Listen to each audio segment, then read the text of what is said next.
Hey guys, and welcome back. Recently I was contacted by Lull to do an updated review a year later after we received our awesome mattress. So if you guys watch my videos, you know that we replaced our 20-year-old, very springy, really soft mattress over a year ago, with a Lull memory foam mattress. And first impressions was that it was really hard. It's a firm mattress.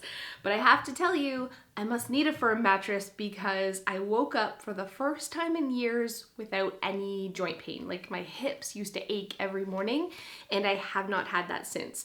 I am still in love with this mattress, and so is everyone else in our house, especially our 11-year-old Izzy. Her mattress is really just inexpensive. We paid $100 for it when she was 2. I didn't realize the importance at that time of having a good quality mattress and how it affected your sleep, but she's constantly complaining that it's the most uncomfortable, horrible, springy mattress. And the bigger she gets, the heavier she gets, so, she can feel every lump and spring. So when Lull asked me to do a review of our bed, I begged to get a bed for her as well, and they agreed. So we are going to surprise her with a brand new mattress for her bed, the same as our mattress, which she is so in love with. So I know she's going to be thrilled. It is so comfortable. She's gonna freak out. Yes, adore you all of the time. I like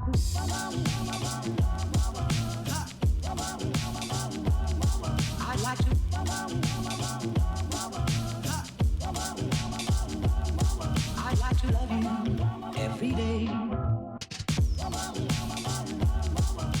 Do you like it? Feels like heaven.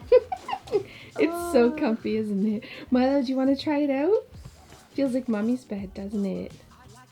Jump up there, Mai. It looks like a cheetah. It looks like a cheetah. What? I'm gonna go in the cheetah.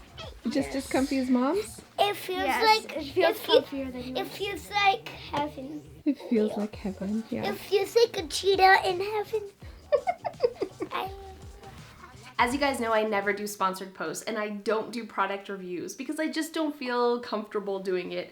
So when I was approached by Lull to do a review a year later, I was gonna say no. But here's the truth. I actually love my mattress, and I'm constantly telling friends and family who are mattress shopping to buy a Lull. So I wanted to give you guys an update in case you're in the market for a new mattress.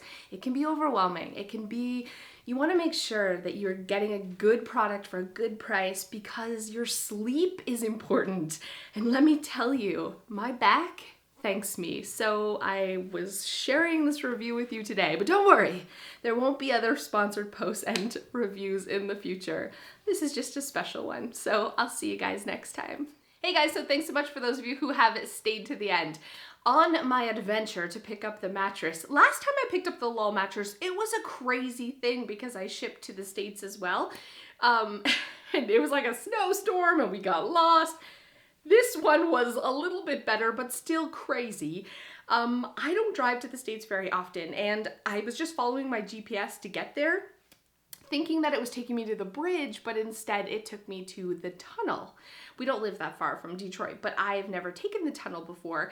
And anytime I do cross the border, it's always with my husband. So I was feeling, I don't drive a lot. I'm making excuses here for my stupidity, but I pull into like where you go, and I'm overwhelmed. My anxiety is at like a 20. I have zero idea where to go. I see signs for Nexus Pass members, which I'm not, and trucks, and I'm not sure where the cars go. And then I see like a booth over here that's like around, says open. I'm not sure if that's the right spot, but I just go for it and I drive. There's no other cars. So I drive up to this booth and I'm like, I'm lost. I have zero idea where I am. I'm lost. And the guy, deadpan face, is like, where am I? Right? And I look at him and I'm thinking, he's being a jack, right? Like he's mocking me.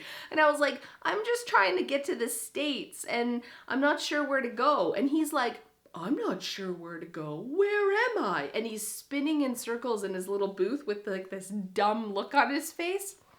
Yep. And I'm just like, do I back up? Do I go somewhere else? So I say to him, like, give me a break, dude. Is this the right spot or not? Usually I come with my husband.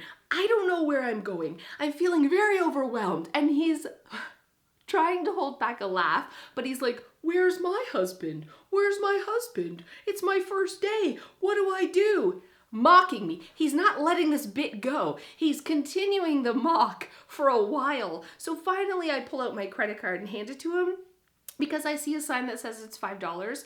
And he's like, what do I do with this plastic thing? Do I do with it? And I'm just like, you swipe it. You swipe it. You idiot. I'm really mad and feeling insulted. And anyways, he's like, swipe, swipe, swipe, swipe. And finally, he swiped my card and he handed it back to me. And he had like this smirk on his face. And I'm sure he was teasing. He was teasing. But I felt like a total idiot. And it certainly didn't ease my anxiety at all. Because then I'm driving through this dark, crazy little tunnel, knowing that there's tons and tons of water over my head. And it could crash and kill me at any time. I shouldn't leave the house. I'm like an 80-year-old woman driving in. I'm like white knuckling it the whole time, sweating, you know. I was like, I'm so lost. And then I'm in Detroit, no idea where I'm going, trying to follow my GPS, and it's one-way streets everywhere, and my heart was pounding. I'm surprised I lived. I'm surprised. It was an ordeal. I came back home and I called my husband. I was like, I almost died. I had to drive 20 minutes today and 20 minutes back in an unknown place. I'm ridiculous. I need to leave the house more, I think. The longer I stay here and the less I leave, the more crazy I become anytime I step outside. So that's what happened to me. Picking up the mattress. It was an ordeal, you guys. I'm a little traumatized. And that border guy, I don't know if you happen to be watching this. Screw you, dude. Screw you. Thanks so much for watching. I'll see you next time.